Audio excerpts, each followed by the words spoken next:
I don't know कितने लोगों ने इस स्टोरी को फॉलो किया था या नहीं, बट रोहन कैरियर पे जो कि हिप हॉप की न्यूज़ वगैरह देता है, मतलब उस पर रिव्यू देता है, ओपिनियंस देता है, उसके ऊपर MTV हसल वालों ने ही स्ट्राइक ठोकना चालू कर दिया। उनके बीच कंट्रोवर्सी हुई और ये देख के मैं ये सोच रहा था कि यार अगर गलती से टोनी खान ने वीडियो ट्रांसलेट करवा ली तो भाई अपना अभी खत्म है भाई सब कुछ। तो याद रखना, कभी भी ऐसा सिनेरियो आपको पता चलता है तो तुरंत आप यूट्यूब पे 3DX सीजन सर्च कर लेना, क्योंकि हो सकता है मैंने तब दूसरा चैनल बना लिया होगा सेम नाम से ही।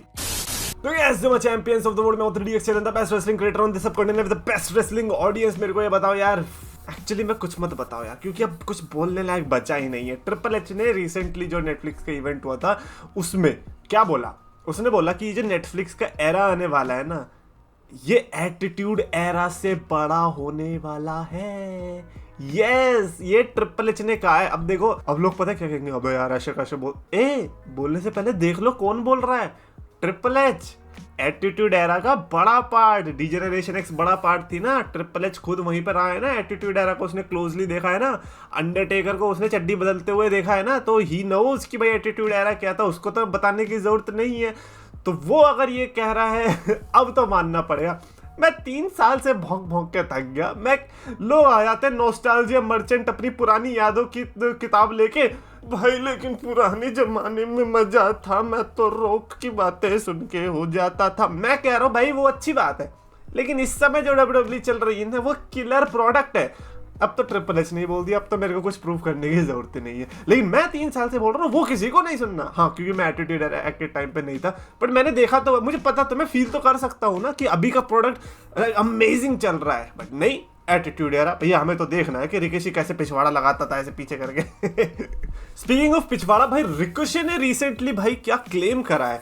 अब वो बड़ा अजीब क्लेम है। रिकोशी ने बोला कि मैं ये चीज कह नहीं रहा हूँ कि मैं इकलौता रीजन हूँ ऑल एलीट रेसलिंग का, but I am just saying कि अगर रिकोशी ना होता तो ऑल एलीट रेसलिंग नहीं होती।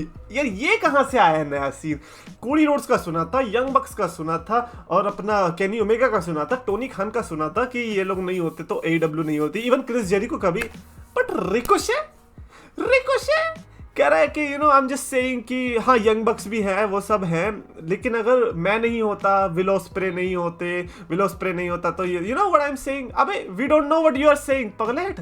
और काफी लोग इसको डिफेंड कर रहे हैं कि अरे भाई अब तो ये विलन कैरेक्टर आने वाला है, हील कैरेक्टर प्ले होने वाला है। भाई रिकोशे है वो, ये लोग अपना रिंग के अंदर कैरेक्टर नहीं प्ले करते। तुम्हें लग रहा है ये रेडियो पे इंटरव्यू देने गया वहां पे कैरेक्टर प्ले कर रहा है? ऑल एलीट रेसलिंग का superstar outside of the ring character play कर रहा है? भाई फिर तो ठीक है यार। फिर तो हम ही गलत है शायद कुछ। बट मैंने देखा है लाइक पॉलिटिक्स का बहुत वो होता है, तो जैसे कभी फॉर एग्जांपल किसी का नॉन फेवरेट सुपरस्टार कह रहा हूँ पॉलिटिशियन जीत जाता है, तो जैसे वहाँ पे डोनाल्ड ट्रंप बना है और may be Ricochet Donald Trump को सपोर्ट नहीं करता होगा, तो अब उसके बनने के बाद हो सकता है कि रिकोशे का दिमाग फिर गया होगा, जहां तक मेरे को लगता है। क्योंकि यार ये कहना ही अजीब है यार। जिसकी स्टार्टिंग में कोडी रोड्स थे और वो सब थे, यंग बक्स थे, केनी ओमेगा थे, वो तो इतना क्रेडिट नहीं लेते जितना ये आके ले रहा है। ये बढ़िया है भाई। वैसे लग तो रहा है हील टर्न वाली बात, लेकिन मेरे को ये बिलीव करना इसीलिए मुश्किल हो रहा है क्योंकि ये बंदा WWE के अंदर या फिर ऑल एलीट रेसलिंग के रिंग के अंदर कैरेक्टर नहीं प्ले करते, ये पीछे बैठ के प्ले करेंगे। भाई फिन बैलर, ओ भाई फिन बैलर, भाई क्या अपडेट आई है यार रेसल वोर्ड्स की तरफ से, मतलब दिल चुम्मेश्वरी अपडेट। मैं 2 साल से अल्टीमेटम दे रहा हूँ, हर साल की स्टार्टिंग में मैं फिन बैलर को बोलता हूँ कि ये लाइक 2 साल से मैं बोल रहा हूँ, लाइक लास्ट ईयर भी बोला था, इस साल भी बोला था कि ये साल ऐसा है जो कि फिन बैलर का करियर डिफाइनिंग ईयर हो सकता है, और अगर इसमें कुछ नहीं किया तो फिर कभी कुछ नहीं हो पाएगा। और इस बार मैंने दम तोड़ दिया, मैंने कहा अब तो नहीं हो पाएगा फिन बैलर का कुछ भी। अब क्या अपडेट आती है कि 10 साल फिन बैलर के होने वाले हैं, और ऐसे में उसने अपने आप को सॉलिडिफाई कर दिया as a locker room leader, backstage के अंदर एक ट्रू लॉकर रूम लीडर है। और ऐसे में हमें यह कहा गया है कि हम एक्सपेक्ट करें कि एक सिंगल्स पुश आने वाला है फिन बैलर के लिए 2025 के अंदर, which means Finn Balor with the big gold championship, एक ऐसी प्रोफेसी जो कि 9 साल के बाद पूरी हो सकती है। 2016 में जब उसने चैंपियनशिप जीती थी, वर्ल्ड चैंपियनशिप जीती थी डायरेक्ट यूनिवर्सल टाइटल वाली, अब 2025 में अपेरेंटली वो रिक्रिएट होता हुआ देखने को मिल सकता है। मैं जनरली बहुत खुश होऊंगा अगर इन्होंने कैसे भी करके रॉलिंस वर्सेस बैलर पे ही ले गए दोबारा। आई इमेजिन दिस सिचुएशन कि भाई रॉलिंस वर्सेस बैलर दोबारा से हो रहा है वर्ल्ड हेवीवेट टाइटल के लिए, और इसी पे ही तो हुआ था 2016 का समर स्लैम का ड्रामा, वहीं से तो चैंपियनशिप जीती थी और अब दोबारा से कर दिया। तुम कुछ भी कर दिया, तुम बस बैलर को अगर चैंपियनशिप दे रहे हो ना, फिर चाहे सीएम पंक के थ्रू आ रही है, रॉलिंस के थ्रू आ रही है, इवन अभी गुंथर के थ्रू आ रही है, कैसे भी आ रही है ना, we are just happy, we are going to be there to celebrate the decade of Finn Balor. I am really happy with this update. अब वही है, तीसरा साल लगातार बैक टू बैक फिर से फिन बैलर के, लेकिन इस बार मैं फाइनली होपफुल हूं, अगर अब भी नहीं हुआ तो फिर कभी नहीं होगा। मैं तो वैसे इस साल ही दम तोड़ने वाला था, बट इस अपडेट के बाद लग रहा है एक साल खींचना पड़ेगा। अच्छा, दी रॉक की बात करते, दी रॉक हमारा पत्थर यानी कि ड्वेन द रॉक जॉनसन भाई, उसके बारे में भी मस्त अपडेट आई रेसलमेनिया 41 के रिगार्डिंग। तो ऐसा कहा जा रहा है कि जितने भी क्रिएटिव प्लान्स है ना, वो इस तरीके से बनाए जा रहे हैं कि द रॉक अगर कुछ भी बोलेगा या नहीं मतलब द रॉक अगर बोलेगा, जब भी बोलेगा उसके हिसाब से प्लान्स चेंज हो जाएंगे। फॉर एग्जांपल, अगर अभी रोमन वर्सेस कोडी का प्लान कर रहे हैं, रॉक अभी मूवी में बिजी है, मे बी उसको अचानक से लगता है कि नहीं यार मेरे को आना चाहिए, तो वो आ जाएगा और उसके हिसाब से प्लान्स भी चेंज हो जाएंगे। नॉट जस्ट दैट, सिर्फ क्रिएटिव प्लान्स ही छोड़ दो, वो कुछ भी बोलेगा ना वो मान ली जाएगी, चैंपियनशिप चाहिए मिल जाएगी। तो कोडी रोड्स के पास इस समय अगर चैंपियनशिप है तो आई थिंक वो रॉक के अच्छेपन की वजह से है, क्योंकि रॉक चाहे तो वो ऑब्वियसली चैंपियनशिप भी ले सकता है। नॉट जस्ट दैट, ये भी कहा जा रहा है कि कंपनी के पास ये भी प्लान्स है, अगर the rock board of director से हटते भी हैं तो भी कंपनी के पास अच्छे प्लान्स है। ऑब्वियसली यार डब्ल्यूडब्ल्यूई इतनी बड़ी कंपनी है, ऐसा तो नहीं होगा कि यार रॉक के उस पे ही चलने वाले हैं, वो अपने सब बैकअप प्लान्स रखते भी है। But what I am trying to say इसके अनप्रेडिक्टेबल है रेसलमेनिया का, क्योंकि जब आपके पास बैक स्टेज में ये वाली पावर वाले फिगर्स होते हैं ना, अगर यही अनश्योर होते हैं तो फिर हम भी कुछ नहीं कह सकते कि हाँ रोमन वर्सेस कोडी ही होगा, रोमन वर्सेस कोडी वर्सेस रॉक होगा, या रोमन वर्सेस रॉक होगा। वी डोंट नो येट, हमें नहीं पता इनका दिमाग कब फिर जाए। हम तो रोमन वर्सेस रॉक लेके ही चल रहे थे रेसलमेनिया के लिए, लेकिन हुआ क्या, रोमन वर्सेस कोडी दोबारा से हो गया। तो या it's very weird situation and let's see क्या होता है।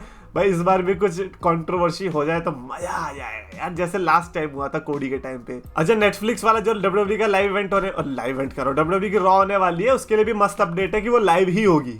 मतलब लाइव ही होगी, मतलब ऐसे कि अगर वो यूके में जा रहे तो ऐसा होता था ना कि यूके में जा रहे तो यूके के हिसाब से तो हो गई, लेकिन यूएसए में तब दिखाई जाएगी, हमारे टाइम पे तब दिखाई जाएगी जैसे रेगुलर टाइम पे आती थी। तो वो लाइव तो है लेकिन एक्चुअली में लाइव नहीं है, क्योंकि शो तो हो चुका है ऑलरेडी, लेकिन क्योंकि हमारे यहाँ पहली बार दिख रही है तो हमें वो लाइव लग रही है। लेकिन अब क्या होगा कि जब भी लाइव हो ही रही होगी उसी टाइम पे आ जाएगा। तो मतलब अगर यूके में रात के 10 बजे वहां पर लाइव चल रही है तो हमारे यहाँ जो कि 10 बज रहे हैं, तो हमारे यहाँ रात में 10 बजे शुरू हो जाएगा, which is very weird, because काफ़ी लोगों को टाइमिंग का फिर पता नहीं रहेगा। मेरे को ऐसा लगता है काफ़ी लोग ऐसे कहेंगे कि अरे रॉ चली भी गई, ये तो बड़ा अजीब है। बट क्योंकि ये नेटफ्लिक्स है तो यहाँ पर वो वाला सीन नहीं रहने वाला कि अरे यार अब हमें वेट ही करना पड़ेगा। एक बार रॉ हो गई तो फिर वो कभी भी जाके प्ले कर सकते हैं कि अच्छा अब मैं फ्री हूं, अब मैं रॉ देख सकता हूं। एंड फाइनली बुली रे ने, भाई बुली रे ने क्या मस्त कमेंट मारा भाई, ये तो मजा आ गया सुन के। कहता है कि रोमन रेंस और CM Punk should be the final 2 in the royal rumble 2025, जो कि अभी तक लोग कह रहे थे कि भाई या तो सीएम पंक और जॉन सीना हो या फिर सीएम पंक और किसी ने सेथ रॉलिंस भी बोला था। मतलब बहुत सारे सिनेरियोज निकल के आ रहे हैं। और उसने फिर ये भी बोला कि Roman and CM Punk final 2 तो हो, जो कि मेरे हिसाब से लॉजिकल भी है, क्योंकि रोमन रेंस का भी रॉयल रंबल जीतना उतना ही है जितना सीएम पंक का रॉयल रंबल जीतना है, और आई थिंक जॉन सीना का भी उतना ही। तो मैं तो फाइनल 4 में एक्सपेक्ट करूंगा कि रोमन, पंक और सीना ये 3 तो हो ही हो। चौथे में फिर आप मैकिंटायर भी रख सकते हो, आप रॉलिंस भी रख सकते हो, आप कोई भी रख सकते हो। और फिर बुली रे ने ये बोला कि पॉल हेमन फिर टर्न करेगा रोमन रेंस पे, जिसकी वजह से सीएम पंक जीत जाएगा, जो कि होगा पॉल हेमन के लिए फेवर। यार अगर ये फेवर है ना तो भाई ये फेवर नहीं है भाई, ये तो बहुत मस्त वाला फ्लेवर है जिसे चखने में मजा आ जाएगा, क्योंकि ऐसा तो फेवर नहीं हो, आई डोंट थिंक सो। पहली बात तो ऐसा कोई फेवर होगा जिसमें वो रोमन रेंस को ही धोखा दे रहा है, ये कोई फेवर नहीं हुआ। ये कैसा फेवर हुआ कि भाई ना ये लॉजिकल नहीं है, ये लॉजिकल नहीं है। पॉल हेमन करे अलग बात है, बट ये फेवर में मैं इसको काउंट नहीं करने वाला। बट ये सिनेरियो बहुत अलग है कि Roman and CM Punk final 2 है। मैं इसके लिए भी वोट कर रहा हूँ। मैं पर्सनली स्पीकिंग मेरे को जितने भी सिनेरियोज अभी तक लोगों ने दिखाए मेरे को सारे अच्छे लग रहे हैं फाइनल 2 के लिए। रेंस एंड पंक भी अच्छा लग रहा है, पंक एंड सीना भी लग रहा है, इवन रेंस एंड सीना वाला भी मेरे को अच्छा लगा था कि अच्छा इसमें क्या होने वाला है। बट पंक वाला ज्यादा बढ़िया लग रहा है क्योंकि मैं चाहता हूँ कि पंक जीते, जो कि ऑब्वियसली पंक जीतेगा अभी। लगातार दूसरे साल में पंक को सपोर्ट करो, पंक भैया प्लीज इस बार जीत जाना। खैर कमेंट्स में लिख के बताना अपने thoughts, what do you guys think कि आपके हिसाब से टॉप 2 या फाइनल 2 कौन होने वाले रंबल 25 के लिए। और अगर आपको वीडियो पसंद है तो प्लीज लाइक और शेयर और चैनल सब्सक्राइब करो।